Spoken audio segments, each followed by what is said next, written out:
बिस्मिल्लाहिर्रहमानिर्रहीम। अस्सलाम वालेकुम 10th क्लास। बेटे उम्मीद है आप सब खैरियत से होंगे। चैप्टर नंबर 16 इलेक्ट्रिसिटी जो चैप्टर है इसके जो है न्यूमेरिकल्स को डिस्कस करना है। तो आपने वीडियो को एंड तक लाजमी देखना है और अगर आप मेरे चैनल पर न्यू है तो आपने मेरे चैनल को लाइक शेयर और सब्सक्राइब भी करना है। बहुत ही आसान तरीके से हम जो है इस यूनिट के जो है न्यूमेरिकल्स को सॉल्व करेंगे कि इसके बाद आपको कभी भी दोबारा से इन न्यूमेरिकल्स को जो है वो रटना नहीं पड़ेगा।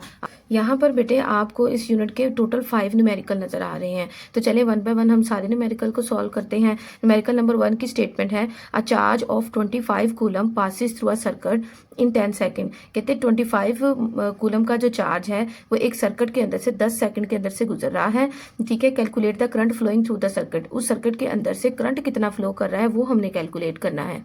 इस न्यूमेरिकल नंबर 1 के अंदर हमने करंट की वैल्यू को निकालना है। तो सबसे पहले जो है हम गिवन डाटा जो है उसको लिखेंगे। गिवन डाटा हमारे पास जो चार्ज क्यू जो है वो 25 कूलम है वो हमने यहाँ पर राइट कर लिया। उसके बाद जो टाइम उन्होंने दिया हुआ हमें 10 सेकंड दिया है वो हमने लिख लिया। अब हमने फाइंड क्या करना था, इलेक्ट्रिक करंट फाइंड करना था। आपको पता है इसका सिंबल जो होता है आई होता है, आगे हमने क्वेश्चन मार्क लगा लिया। आपने बिल्कुल इसी तरीके से प्रेजेंटेशन करनी है। उसके बाद करंट को फाइंड आउट करने के लिए हमारे पास जो फॉर्मूला होता है वो I is equal to Q over T होता है। की वैल्यू हमारे पास जो है वो 25 कूलम है। क्यू की जगह पे हमने जो कि 25 कूलम है वो लिख ली। उसके बाद जो है हमने उसको जो टी टाइम से डिवाइड करना है जो कि हमारे पास 10 सेकंड है, हमने इससे इसको डिवाइड कर देना है। अब कैलकुलेटर पे हम इस वैल्यू को लिखकर कैलकुलेट करते हैं। 25 डिवाइडेड बाय 10 करते हैं तो हमारे पास जो आंसर है वो 2.5 आ जाता है। वो 2.5 आ जाता है। और आपको पता है जो करंट होता है उसका जो यूनिट होता है वो क्या होता है, एम्पेयर होता है। इस तरीके से हमारे न्यूमेरिकल नंबर 16.1 का जो आंसर है वो 2.5 एम्पेयर है, वो हमने यहाँ पर लिख लिया।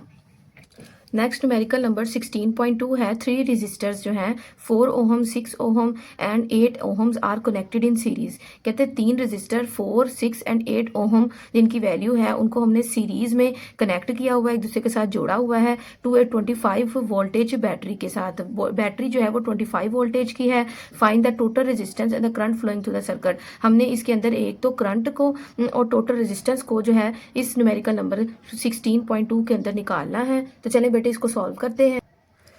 ये हमारे पास न्यूमेरिकल नंबर 16.2 जो है उसकी जो है वो स्टेटमेंट के अंदर से हमारे पास गिवन डाटा जो निकल कर आता है R1 resistance 4 ohm, R2 6 ohm, R3 जो है वो 8 ओहम है और वोल्टेज जो है 24 वोल्ट दी हुई है। और हमने इसके अंदर से जो कैलकुलेट करनी है, दो चीज़ें कैलकुलेट करनी है। एक तो हमने टोटल रेजिस्टेंस निकाली है जिसको RE कहते हैं और करंट निकालना है। तो सबसे पहले हम जो है वो रेजिस्टेंस निकालेंगे। टोटल रेजिस्टेंस निकालने के लिए हमारे पास जो फॉर्मूला होता है वो होता है RE is equal to R1 plus R2 plus R3।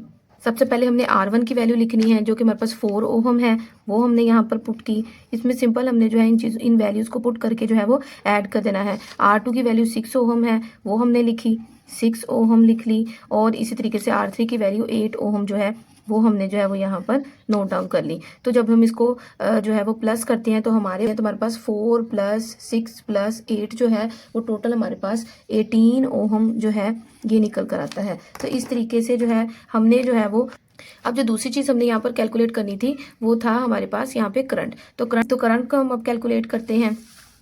आई की वैल्यू निकालने के लिए हमने वोल्टेज को टोटल रेजिस्टेंस पर डिवाइड करना है। तो जो वोल्टेज है उसकी वैल्यू जो थी हमारे पास वो 24 वोल्ट थी, वो हमने यहाँ पर लिख देनी है। 24 वोल्ट लिख दिया और उसको हमने जो डिवाइड कर दिया टोटल रेजिस्टेंस जो कि हमारे पास 18 ओहम आया था, इसके साथ हमने इसको डिवाइड कर दिया। तो कैलकुलेटर पे जब हम इसको डिवाइड करते हैं हमारे पास 24 डिवाइडेड बाय 18 तो आंसर हमारे पास 1.33 निकल कर आता है। क्या आंसर हमारे पास निकल कर आता है 1.33। और आपको पता है करंट का जो यूनिट होता है वो एम्पेयर होता है। तो एम्पेयर इस तरीके से जो हमारा न्यूमेरिकल नंबर बेटे 16.2 है वो भी बहुत ही आसानी के साथ जो है वो सॉल्व हो जाता है। हमने न्यूमेरिकल नंबर 1 भी कर लिया, 2 भी कर लिया। 3 जो हमारा थर्ड वाला न्यूमेरिकल है इसको सॉल्व करने लगे हैं। 2 resistors of 10 ohm and 30 ohm are connected in parallel across 20 volt power.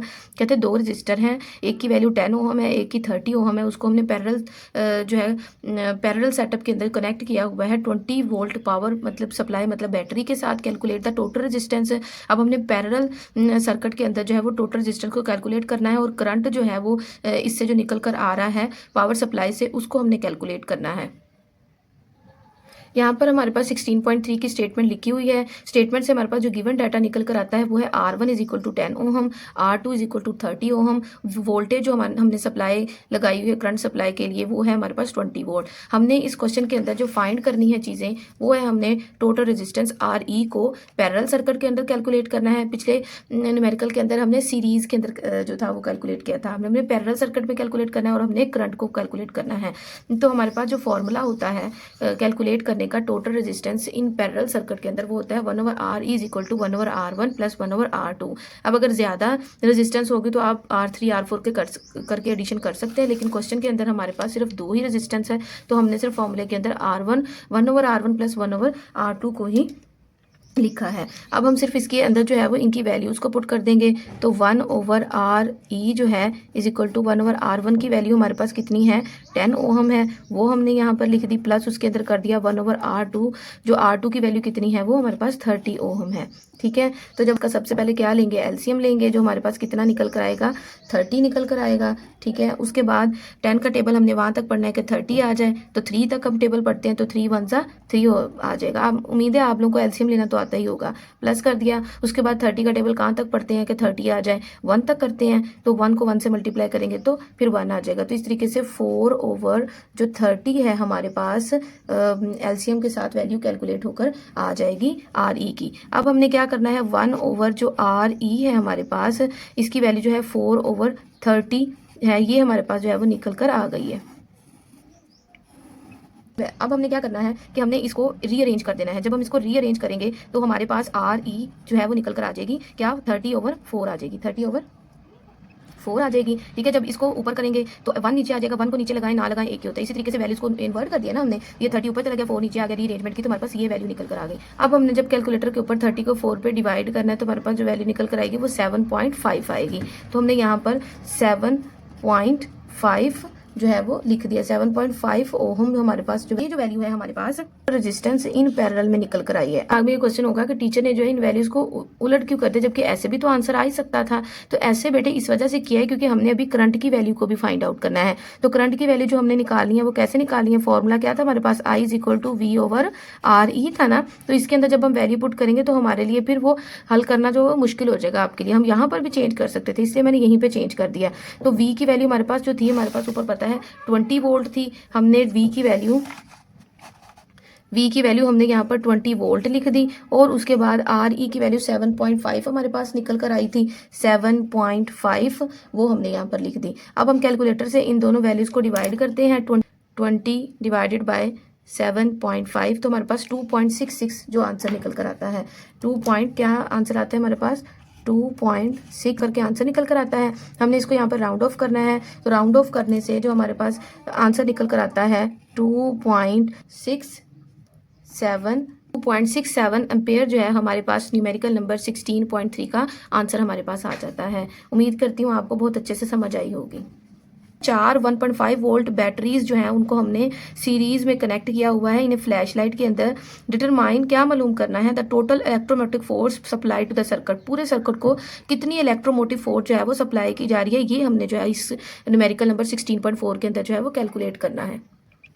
यहाँ पर हमने 16.4 की स्टेटमेंट से गिवन डाटा जो हमारे पास निकल कर आता है वो E is equal to 1.5 volt है, electromotive force of each battery. ठीक है, वैसे टोटल 4 बैटरीज है और हर बैटरी के ऊपर वैसे तो 4 बैटरीज हैं और हर बैटरी की जो पावर सप्लाई है 1.5 वोल्ट है। नंबर ऑफ बैटरीज कितनी है 4 है। के बाद टोटल इलेक्ट्रोमोटिव फोर्स को हमने कैलकुलेट करना है, तो टोटल इलेक्ट्रोमोटिव फोर्स को निकालने के लिए हम क्या करेंगे E1 plus E2 plus E3 plus E4 कर देंगे। वैल्यू उसने एक ही मरतबा लिख दी और ये कह दिया है कि 1.5 वोल्ट ही सारी बैटरीज की जो वैल्यू है।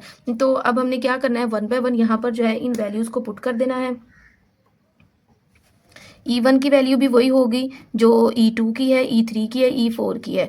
तो 1.5 volt plus 1.5 volt plus 1.5 volt plus 1.5 volt. तो इसको सॉल्व करते हैं, 1.5 प्लस 1.5 प्लस 1.5 प्लस 1.5, तो टोटल हमारे पास जो निकल कर आता है 6 वोल्ट जो है ना, इसकी टोटल EMF निकल कर आती है 6 वोल्ट। ये हमारा टोटल EMF है जो है, ये इस क्वेश्चन का आंसर है। ये इतना आसान था हमारे पास ये न्यूमेरिकल।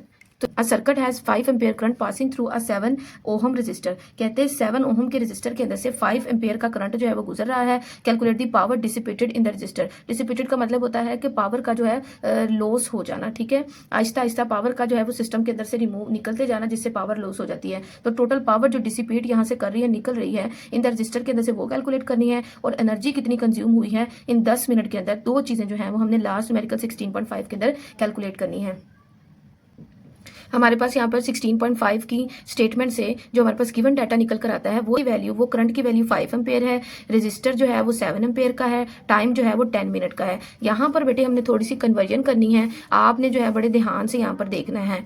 यहाँ पर बेटे देखो 10 मिनट्स दिया गया है, हमने इसको सेकेंड्स में कन्वर्ट करना है। तो 10 मिनट को सेकेंड में कन्वर्ट करने के लिए हमने क्या करना है, आपको पता है 1 मिनट के अंदर कितने सेकेंड्स होते हैं, 60 सेकेंड होते हैं। तो आपने 60 को 10 से मल्टीप्लाई करना है। तो इस तरीके से हमारे पास जो है वो 600 सेकेंड निकल कर आ जाएगा, ठीक है। उसके बाद हमने to find power and energy, power और एनर्जी को कैलकुलेट करने के लिए हमारे पास जो फॉर्मूला होता है वो होता है P is equal to I square R. हमने यहाँ पर सिर्फ और सिर्फ यहाँ पर आई की और जो आर की वैल्यू है उसको यहाँ पर लिखना है, और हमारे पास जो है पावर एनर्जी की वैल्यू जो है वो निकल कर आ जाएगी। आई की वैल्यू बेटे हमारे पास क्या थी, 5 एम्पेयर, तो 5 का हमने यहाँ पे स्क्वायर कर देना है, मल्टीप्लाई कर देना है। आर की वैल्यू जो कि हमारे पास 7 थी, इसके साथ मल्टीप्लाई कर देना है। तो हमारे पास 5 5 25 होता है, 25 मल्टीप्लाई बाय 7 करते हैं कैलकुलेटर पे। अगर आप कैलकुलेटर पे जो है वो 25 मल्टीप्लाई बाय 7 करोगे तो 175। तो ये आपने जो है यहाँ पर लिख देना है 175 वॉट जो है आपके पास पावर निकल कर 1 जाएगी। अब नेक्स्ट हमने जो है कितनी एनर्जी कंज्यूम हुई है वो निकालनी है। उसके लिए हमने फॉर्मूला लगाना है is equal to P into T. तो हमारे पास पी की वैल्यू जो थी वो हमने यहाँ पर ऊपर निकाली है 175 वॉट, ठीक है। पावर का यूनिट वॉट होता है, उसको मल्टीप्लाई कर दिया टाइम के साथ। टाइम कौन सा बेटे, ये जो अभी हमने जो है 600 सेकेंड कन्वर्ट करके रखा था ना, इसको 600 सेकेंड की वैल्यू को यहाँ पर पुट कर देना है। तो यहाँ पर हमने लिखा 600 सेकेंड, ठीक है। अब उसको जो है वो हम कैलकुलेटर पे जो है वो मल्टीप्लाई करते हैं, 175 मल्टीप्लाई बाय 600। तो हमारे पास जो वैल्यू निकल कर आती है वो आती है हमारे पास 105,000। ये वैल्यू किलो की जो प्रीफिक्स होती है वो किसके बराबर होती है, 10 रेज़ टू द पावर 3 के बराबर होती है। तो हमने क्या करना है, इसको इस प्रीफिक्सेस की फॉर्म में लिख देना। 10530 है, ये किसके बराबर आ जाते हैं, 1000 के। तो यहाँ पर हमने लिख दिया। और 1000 जो होता है वो किसके बराबर होता है, किलो के बराबर होता है, 10 रेज़ टू द पावर 3 भी कह सकते हैं, ठीक है। प्रीफिक्सेस के हिसाब से कन्वर्जन करके यहाँ पर लिख दिया 105 multiply by 10 raise to the power 3, ठीक है, साथ में जाउल आ जाएगा। अब आपको पता है कि 10 रेज़ टू द पावर 3 जो प्रीफिक्स है वो किलो के बराबर होती है। तो हमने सिर्फ और सिर्फ यहाँ पर क्या कर दिया, किलो लिख देना। 105 किलो जाउल जो है हमारे पास जो है वो इस लास्ट न्यूमेरिकल का आंसर आ जाएगा। उम्मीद करती हूँ बेटे आपको जो है इन तमाम न्यूमेरिकल्स की समझ आई होगी, ठीक है। अगर आपको कोई कन्फ्यूजन हो तो आप मेरे से कमेंट सेक्शन में पूछ सकते हैं, और अगर